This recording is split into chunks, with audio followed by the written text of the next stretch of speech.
Hai, pada kesempatan kali ini kita akan membahas tentang profesi akuntansi. Kelompok kami beranggotakan Agustin Fernawati nomor presensi 2, Anissa Cahya Ramadhani nomor presensi 7, Linda Indah Kusuma Dewi nomor presensi 17, Safira Diva Ramadhani nomor presensi 26, Salsabila Putri nomor presensi 27, dan yang terakhir Wahyuni Reka Royani nomor presensi 34.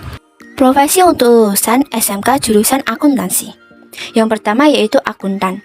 Prospek kerja yang pertama adalah akuntan untuk berbagai lingkungan, seperti kantor akuntan publik, perusahaan swasta, lembaga pemerintah, atau organisasi nirlaba. Kamu dapat melakukan tugas seperti menyiapkan laporan keuangan.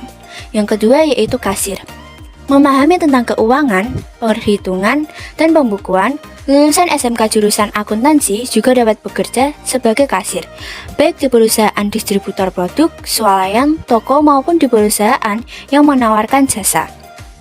Pekerjaan sebagai kasir masih cukup banyak sehingga peluangmu masih terbuka lebar untuk ini. Dan yang ketiga yaitu wirausaha. Beberapa orang mungkin tidak cocok untuk bekerja dengan orang lain maupun menjadi karyawan yang bekerja untuk perusahaan. Jika kamu adalah salah satunya, kamu mungkin bisa menjadikan ilmu yang kamu miliki sebagai bekal untuk berwirausaha. Alumni SMKN 2 Blangkejeren menjadi bos dengan 18 karyawan.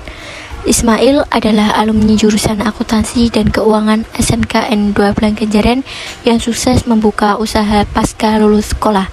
Saat ini, ia mempekerjakan 18 karyawan. Sejak tamat dari SMKN 2 Blangkejeren tahun 2011, Ismail langsung membuka usaha yang bergerak di bidang perdagangan, yaitu distributor es krim Miami dan grosir sembako UD Keisha Jaya. Dengan penghasilan kurang lebih 15 juta per bulan, Ismail memiliki 18 orang karyawan bagian pemasaran es krim. Di antaranya ada 3 orang alumni SMKN 2 Blangkejeren. Profesi level 4 KKNI Teknisi Akuntansi Muda. Ada banyak profesi yang bisa ditekuni oleh lulusan D3 akuntansi, di antaranya yaitu auditor. Auditor biasanya menjadi cita-cita dari mahasiswa akuntansi. Auditor adalah seseorang yang melakukan pemeriksaan terhadap laporan keuangan dan dokumen persyaratan lain, kemudian mencatat hal-hal yang bersifat kritikal. Memastikan kebijakan, rencana, dan prosedur yang ditetapkan manajemen ditaati, mencegah dan mendeteksi kecurangan. Kemudian ada konsultan keuangan. Profesi konsultan keuangan juga merupakan profesi yang cukup menjanjikan.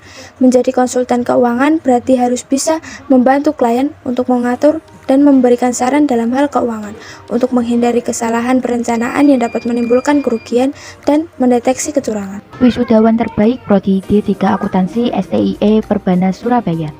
Cecilia Maria Novita, AMD AKT adalah salah satu wisudawan terbaik dari program studi Diploma 3 Akuntansi yang memperoleh IPK 3,87. Cecilia aktif berorganisasi, berprestasi, dan menjadi delegasi mahasiswa di prodinya untuk mengikuti program International College of Raja Managala University of Technology Krung Thep Bangkok, Thailand tahun 2019. Setelah lulus, Cecilia langsung bekerja di kantor Edwin Konsultan di bagian pajak sejak Desember tahun kemarin. Yang selanjutnya yaitu etika profesi akuntansi. Yang pertama, kerahasiaan. Sebagai seorang akuntan, maka kalian dituntut untuk menjaga kerahasiaan informasi dalam internal perusahaan dan tidak boleh membocorkan informasi yang hanya ditujukan bagi yang berkepentingan itu pada banyak orang. Menghormati kerahasiaan informasi yang diperoleh saat kalian melakukan tugas profesional adalah kewajiban akuntan, terkecuali bila ada hak atau kewajiban profesional atau hukum yang mengharuskan kalian untuk mengungkapkannya. Yang kedua, objektivitas. Kualitas mahal dari seorang akuntan dalam memenuhi profesionalitasnya adalah prinsip objektivitas. Memegang prinsip ini, kalian harus memiliki sifat adil dan jujur secara intelektual, harus bebas dan tidak boleh punya prasangka yang buruk. Yang tak kalah penting, prinsip objektivitas menuntun kalian untuk tidak berpihak pada suatu kepentingan tertentu sehingga laporan keuangan yang kalian laporkan dapat dipertanggungjawabkan kebenarannya. Yang ketiga, standar teknis. Setiap pekerjaan dan tanggung jawab yang kalian lakukan harus memenuhi standar teknis dan profesional yang relevan. Standar teknis profesi akuntansi ini sudah ditentukan oleh Ikatan Akuntansi Indonesia atau IAI dan semua anggota wajib mengetahui dan mematuhinya. Dengan mengikuti aturan dan standar teknik sesuai IAI, maka kalian semestinya tidak dapat digugat seenak hati oleh auditor. Keuntungan lainnya adalah kalian bisa meraih kepercayaan atau profesionalisme dalam menyelesaikan pekerjaan. Pendirian, mandiri dalam melaksanakan pekerjaan. Meskipun demikian, tak berarti kalian sama sekali dilarang melakukan kerjasama tim. Hal ini lebih karena kalian harus punya sikap percaya diri terhadap keahlian yang dimiliki. Kepercayaan diri yang kalian punya dalam menyajikan laporan keuangan ini pada akhirnya akan melahirkan sikap independensi dan tidak memihak pada satu kepentingan tertentu.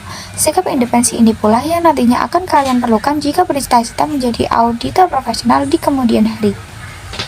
Integritas, berintegritas, sikap jujur dan sabar dalam berinteraksi dengan sang klien adalah nilai tambah bagi reputasi seorang akuntan. Dengan integritas tinggi, maka tingkat kepercayaan klien dan publik akan semakin tinggi. Karena sikap sabar tersebut, kalian juga tidak boleh membedakan dan pilih kasih terhadap klien yang satu dengan yang lain. Dan meski harus sabar, wajib bertindak tegas, lugas, dan konsisten jika menemukan kesalahan dalam pengelolaan keuangan, sehingga prinsip akuntansi yang dimiliki bisa diterapkan secara maksimal sesuai standar yang berlaku. Kompetensi akuntan. Bila keahlian kalian sedang dibutuhkan untuk menyelesaikan pekerjaan akuntansi, maka butuh kehati-hatian yang tinggi. Tak cuma mengandalkan skill yang tinggi, dalam prinsip kompetensi yang mengedepankan sikap hati-hati berfungsi untuk menghindarkan kalian dari penipuan. Hal ini karena setiap apa yang kalian laporkan memang dituntut kebenarannya. Untuk itu, harus memelihara pengetahuan dan keahlian profesional yang dibutuhkan untuk menjamin klien, serta bertindak tekun dan cermat sesuai teknis dan profesional yang berlaku sesuai yang diatur oleh Ikatan Akuntansi Indonesia atau IAI. Terima kasih telah menyaksikan presentasi dari kami. Sekian, terima kasih. Sampai jumpa.